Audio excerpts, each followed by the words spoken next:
Hello all, a Knife Tale here, bringing you a look and review of this PMP User 2. It says it on the knife. I don't like that, but it does say it.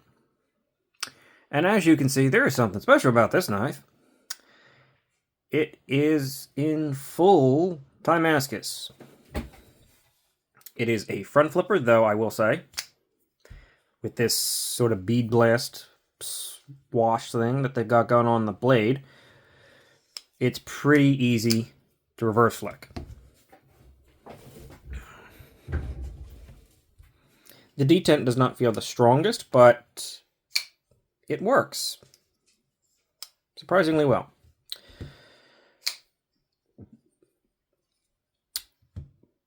We'll get specs out of the way. Oh, jeez. I just filmed another one. I had a sneezing fit.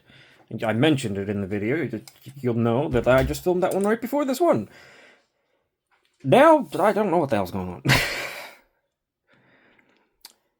Blade length is 3 inches and 1/8. Overall, 7 3/8. Handle is about not quite 4 3/8. Not quite. It's kind of closer to 4 1/4. They'll be coming in soon enough, those calipers. But until then, got this VV Elementum for small knife comparison and the VV Conspirator for full-size knife comparison. And as you can see, this is in between, but it actually falls closer to the Elementum in size. It's a pretty small knife, yet it doesn't feel quite as small as the Elementum. I'd still actually consider this sort of like a medium-sized knife over a small.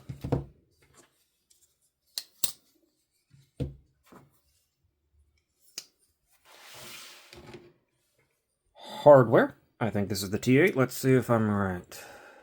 I am. Yay me. T8 pivot. T6 lock bar insert, T6 body screws. Unfortunate, but I have had this knife apart. It works fine. I don't like seeing T6s ever. I have to say it in every video, but these are decent. They're tooled pretty deeply, and they're pretty grippy. So it's all right, but T8s all around would be better. Weight.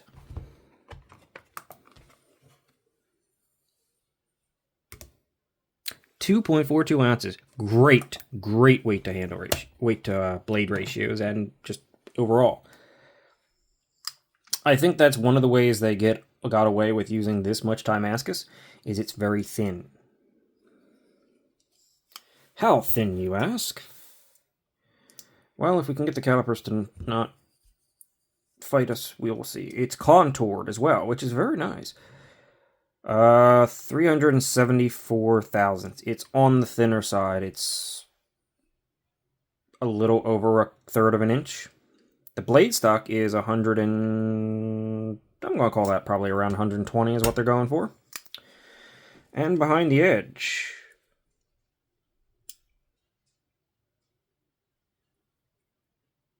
despite it being a relatively thin knife, it's not like super thin behind the edge. 15 thousandths is really good. I kind of like 15 thousandths as a general medium range. I mean, you get ridiculous slicer at 11, 12 thousandths. You get thick, harder use at about 20 thousandths.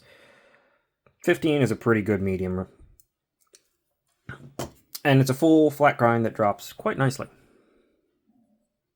It does get a little thicker out at the tip for a little bit of strength.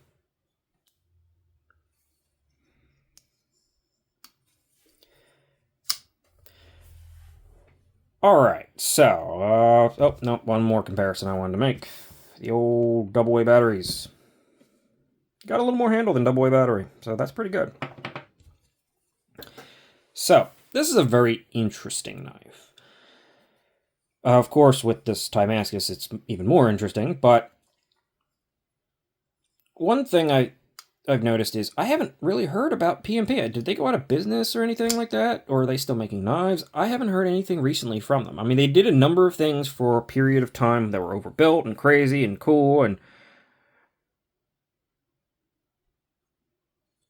they did a number of good knives, but I haven't heard anything recently from them. I'll have to look into that.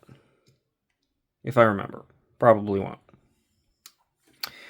This one was pretty much the exact opposite of their overbuilt crazy things. It's very small and very minimal. You've got titanium, Timascus, and there was a pure zirconium one, which would definitely add weight. I don't think you can find the Timascus or zirconium ones, at least not that I know of, still around. The regular ones are. I'll link them. And they're really well priced. I'll just go to price early in this one. They're like $190. And the blade steel is S90V.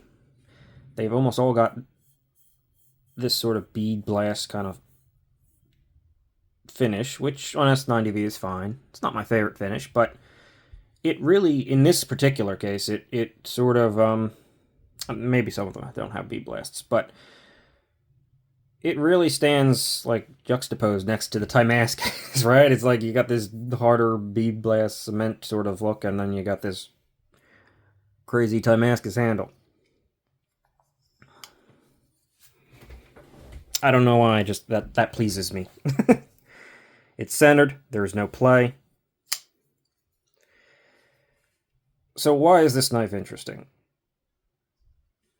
I will say the clip, I really do need to bend that. It still works. I mean, it's a wire clip, so it's going to work probably, unless it's too tight. They usually do work, but I mean, my word, that flat is pointed down. I need to work on that. Yet somehow, again, it still does work. Maybe not with as well in the thickest, but it still actually goes in. So super deep carry, sticks out the back a little bit. Not reversible, but it's not a left-handed knife, so is what it is. Taking a look at the blade, you have... I honestly don't know what that is. Maybe the designer's logo? I mean, it's... Yeah, sure. PMP's logo, the name of the knife. That's the only thing. I don't like seeing the name of the knife on the knife. That would be just much better. And the blade steel, which, I mean, overall, aside from the name, it's pretty minimal billboarding. And even what's there is not huge or too obtrusive, so I'm not complaining too bad about that. This is pretty good. This is definitely used. It's definitely getting slick and losing its bite, or pretty much lost its bite. It will still cut, but I think I need to sharpen this knife. Or at least touch it up. If I touch it up, then I won't have to do a full sharpening, which is probably the smart thing to do. When have I made a smart decision? I don't know. If you actually look close at this knife, it gets a little bit taller at the heel. So it gives the illusion of a tiny hint of recurve right in here.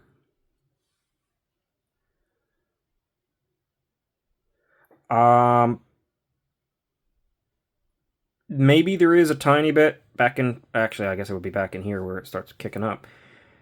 But functionally, not really. But it does still somehow add to the aesthetic. I don't know if it's supposed to be this way. Maybe I got a weird one. But I like it. I don't know why. It just, that little bit of kick out like that. It kicks down and then sort of back out a little bit. Just adds something. There's no jimping. I mean, there is pretty minimal jimping on the front flipper tab, which rounds around. It works just fine for all of your front flippery needs, if you like front flippers. Even though it's big jimping, it's not super aggressive, but it does actually grip. So it works surprisingly well. The detent feels a little bit light, but I mean, whenever you get the front flippers, they tend to require a slightly lighter detent. This thing won't fly out, so I'm not too worried about that.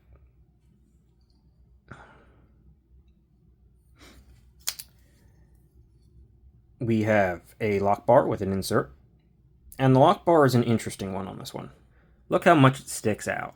That really looks like it would be bad or uncomfortable. It's not.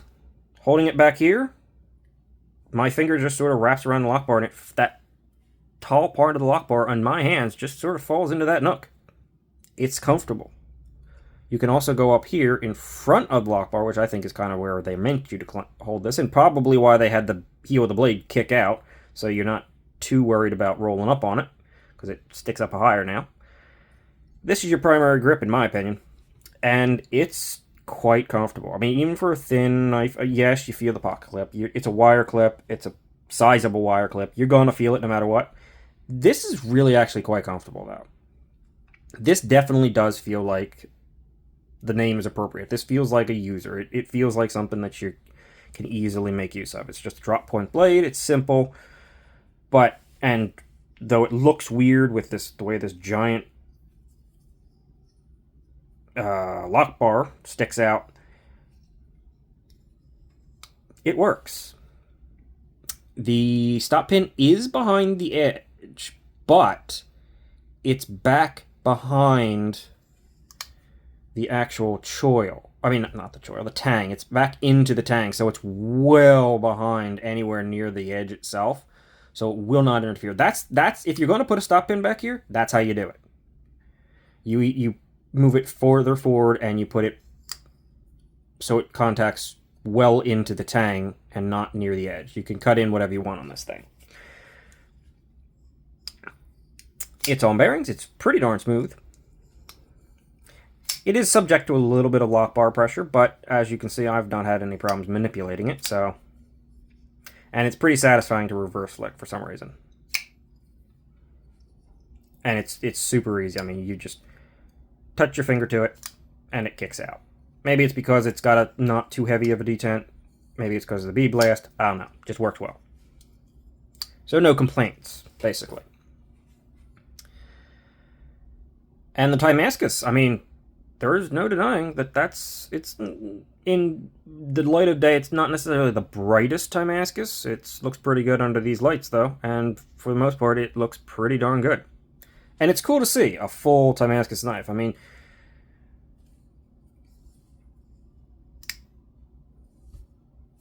it's just, you don't see it very often. The whole frame and everything. Except for the backspacer. Though, I think it's still titanium on the backspacer. Yes, it is. The only thing steel here, in fact, appears to be the blade itself. Everything else seems to be titanium. I'm finding that out myself. I'd never had a reason to check, but yeah, interesting. So, functional, comfortable, contoured, S90V, I mean, really, it's doing, no, that was me. It's doing a lot of things right here.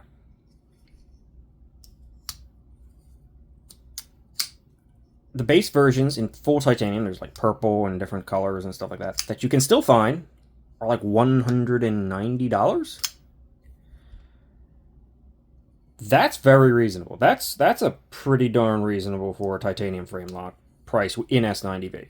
That is not bad whatsoever, as I screw that up. Especially considering it's contoured and it's got little extra features. But it's a straightforward knife. The real winner for these was the zirconium and the Timascus, in my opinion. Both of those came in at around $210, and yes, I did not just misspeak. That's $20 more than the titanium variants. I don't know how they did that. Maybe that put them out of business. I don't know. But this was like $210, $220. The zirconium, I think, is $210, or was, if you could find it. No idea how they did that, but obviously that's where the fun was for these knives. And that's a crazy price for that.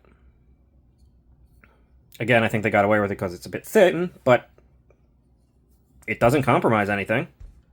It's super nice in hand. I mean, if you really grip up all the way up on this thing, you don't even feel the clip. It's super comfortable.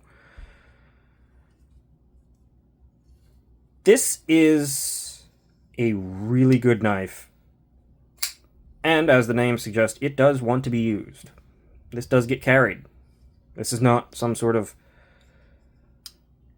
safe queen just because of the Timascus or anything. I have very few of those, and they have to be crazy for that. Like the Missouri knife that I did a review on. Check that out if you want. Maybe I'll link it, because I mentioned it. But this is really actually pretty good. I'm very happy with this knife. Even though it doesn't look like it would be necessarily comfortable, but yeah, it's just doing the right things. I think even the plain models at $190 are pretty reasonable. Especially for something like an office or plain simple carry, maybe gentleman's carry even. This is an interesting knife and a good knife. The PMP User 2 is interesting. And if you can still find it somewhere, I'm going to look, but if you can still find it somewhere in Timascus or zirconium, I'd consider buying it. Just because you're not going to find those materials at that kind of price point. Period. I mean, just you're not. So, yeah. I don't know what happened to PMP. I hope they're still around.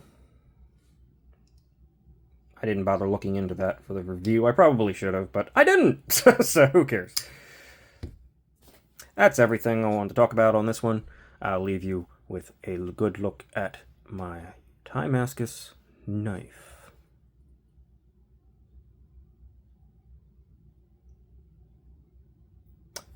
And that's all. Thanks for watching. See you later.